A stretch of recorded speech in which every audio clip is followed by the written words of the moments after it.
First up, we have roll call, and we have a couple of new folks on the roll to call. If you could introduce yourselves just briefly. My name's Christina Lefevre. I go by Chris. I've been a resident of Port Washington for about 6 years now, and another 2 years in Wisconsin, down towards Milwaukee. And I'm just really looking forward to participating in this group. Excellent. Glad you're here. I'm Beth Floats.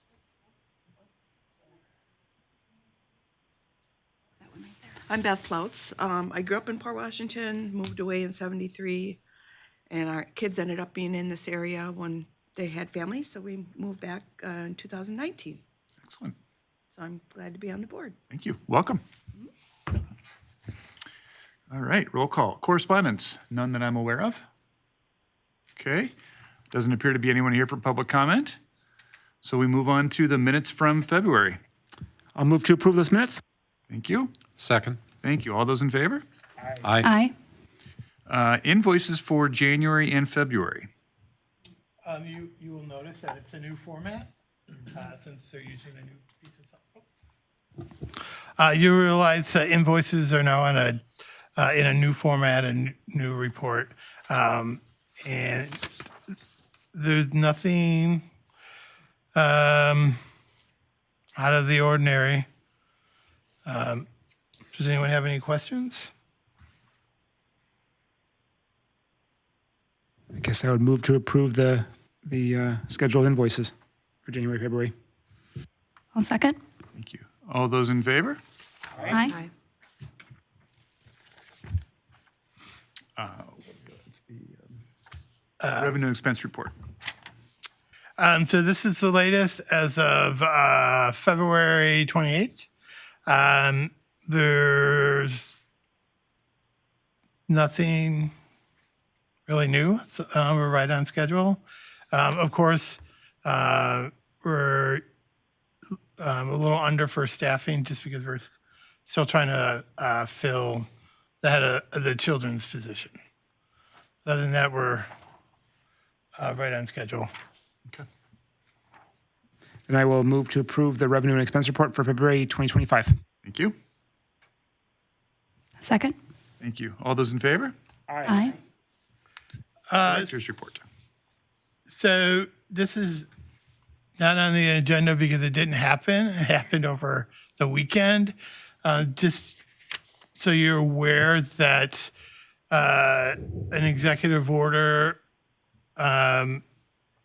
was issued to eliminate most of the funding on the federal level for library and museums. And yes, if it goes through, it will affect us a lot. Wisconsin, well, the money, basically, they divide the money every year, and states are given the money based on a certain formula. And Wisconsin uses the money to pay for the staffing at DPI for library services. I believe that is 12 staff members. And then the rest of the money is given for electronic resources, Badger Link, and the biggie, the Wisconsin Digital Library. But the biggest impact is on the systems. We're part of Monarch Library Systems. And we get a lot of services from the library system. We roughly pay about $26,000. But if all that money went away, it's over $1 million. And that means they would have to cut unless the state steps in. Now, so we really don't know what's going to really happen, but I think it's important you to realize you're going to see a lot of letter writing campaigns going on.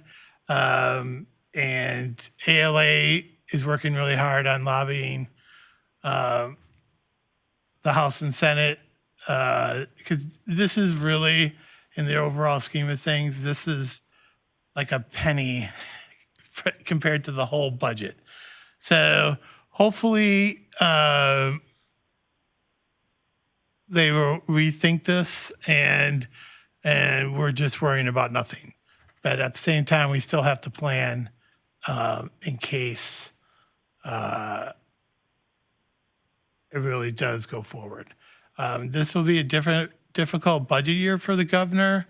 I don't think he's going to have the leeway or the political power to replace that money with state money if the federal money goes away. So it would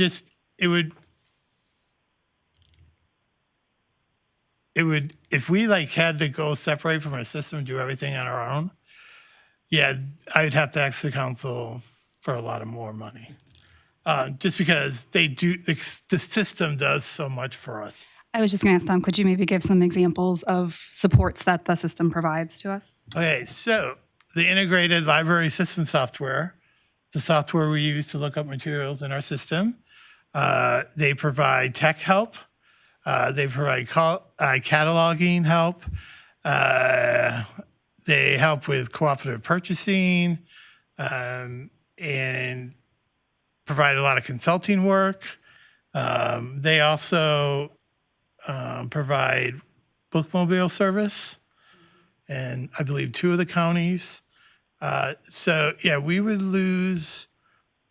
It's just that because we pay such low fees, so everything's based on how big your population is. And so instead of paying $1,000, we'd probably end up paying like $5,000.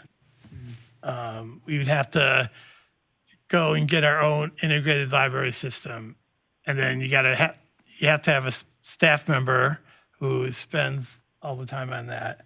Then there's all the, everyone knows in the workplace, you pay for all these fees to maintain the system, so that just goes up and up. I mean, I have to give a shout out to Wisconsin because we have led the nation in sharing of library resources for a really long time.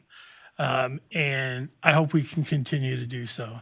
Because in Wisconsin, there's always been, everyone should have access to a library in Wisconsin. And that's always been the case for at least as long as I've been a library professional.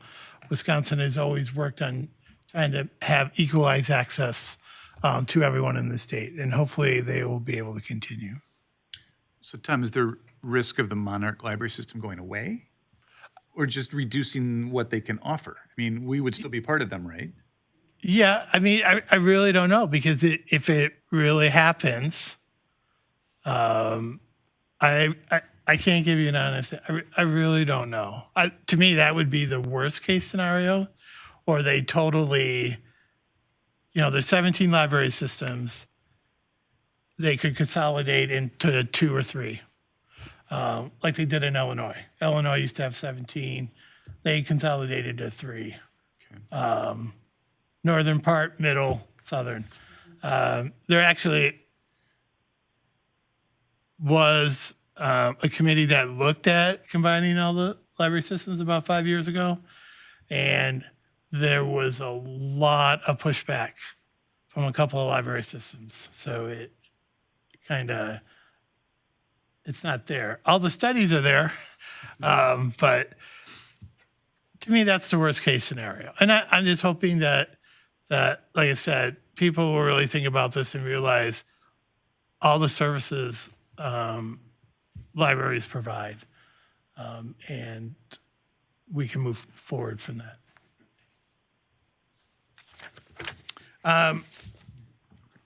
And we've had a lot of interesting programs at the library. Our seed library has opened, and that thing is really popular. I haven't seen it this popular since we started, so which is great because we hope we run out of seeds. Programs have been very well attended. Story time this morning was packed. So this is what happens when people are worried about the economy, they go to the library. This is a pattern. Been this way for 100 years. So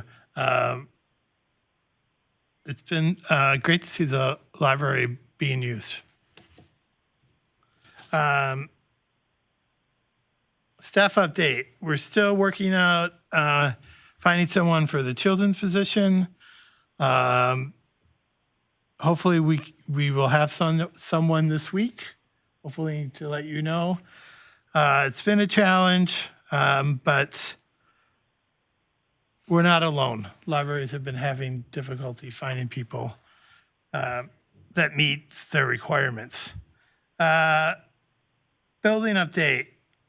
So the kitchen has been destroyed. No, they got it already. There's nothing there. The guys from Streets did a great job of tearing it all out, and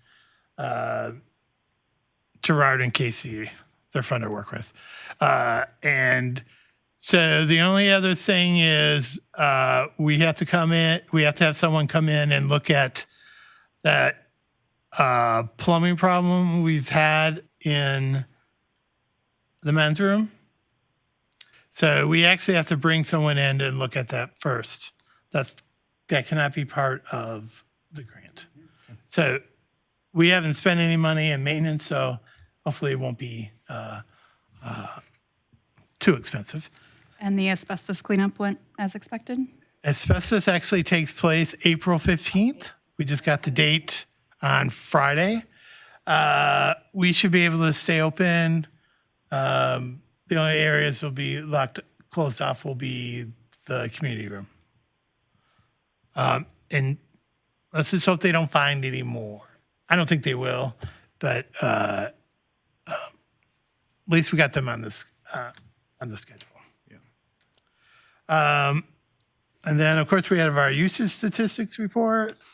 Does anyone have any questions?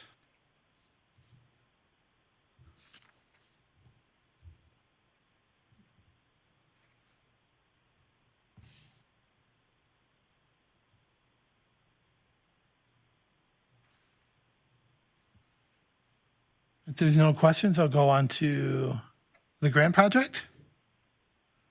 So the city council, well, the mayor did sign the new agreement regarding the grant.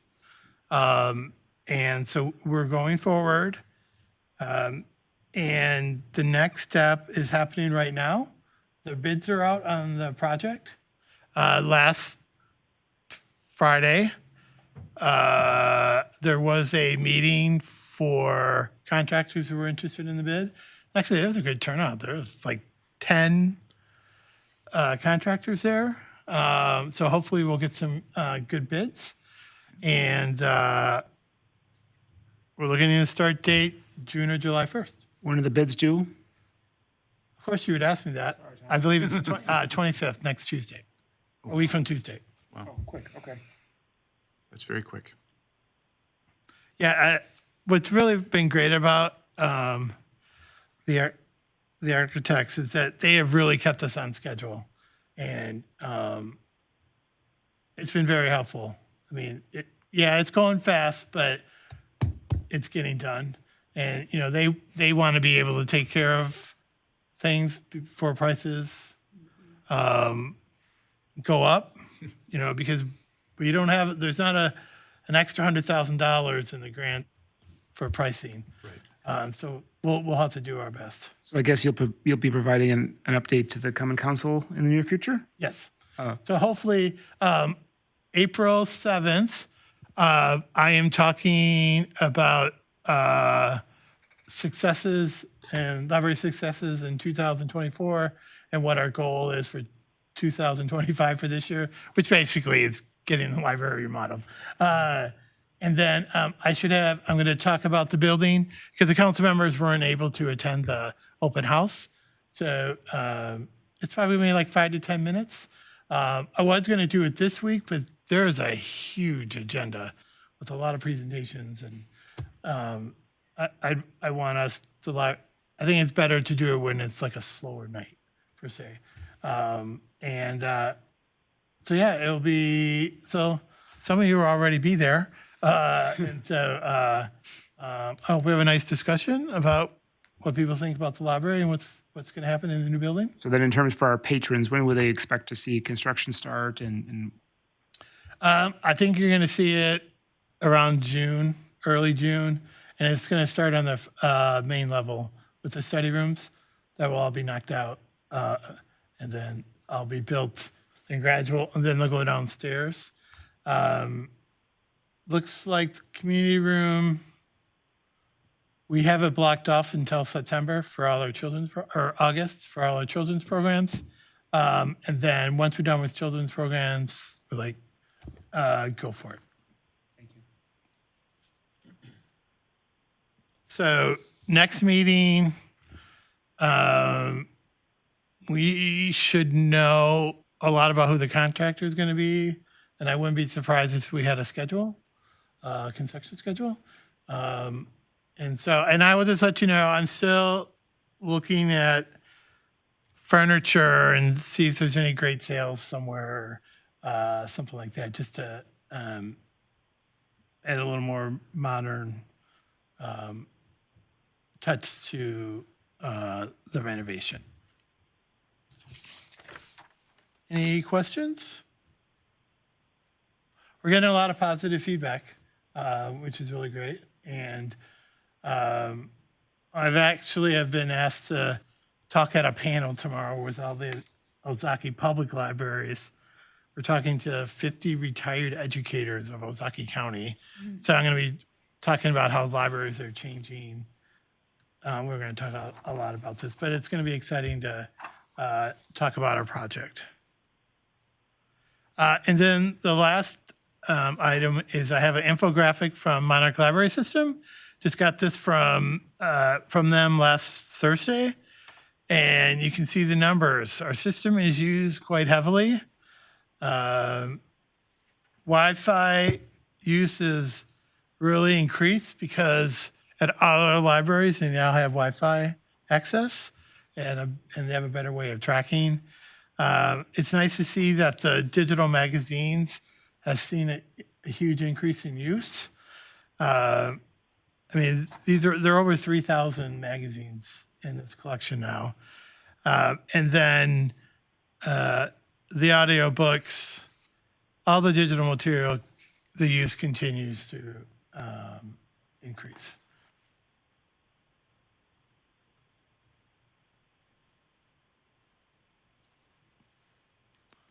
That's all I have. Okay. No, never mind. Anybody have anything else to add or ask?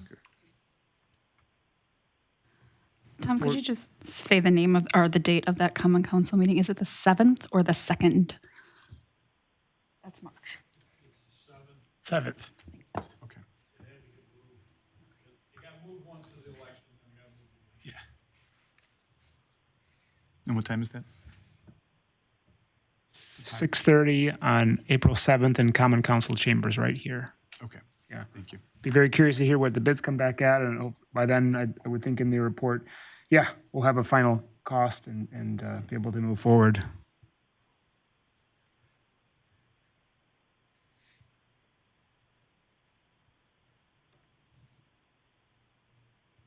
Okay. Yes, Tom.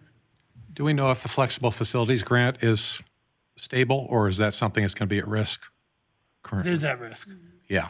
Well, I was going to say, I'd like to just point out to anybody watching, anybody listening, this unelected person who's a billionaire, who has no need for a library, who's never needed anything like that in his life, in the name of government efficiency, is going and slashing programs that everybody needs.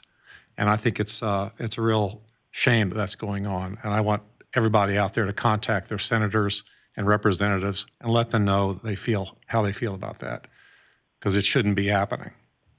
It's a disgrace, and I hope that somebody in Congress gets a backbone and decides to stop this kind of fiasco from happening. Thank you. Thank you. Thank you, Tom. Anyone else? Oh, sorry. Anybody else?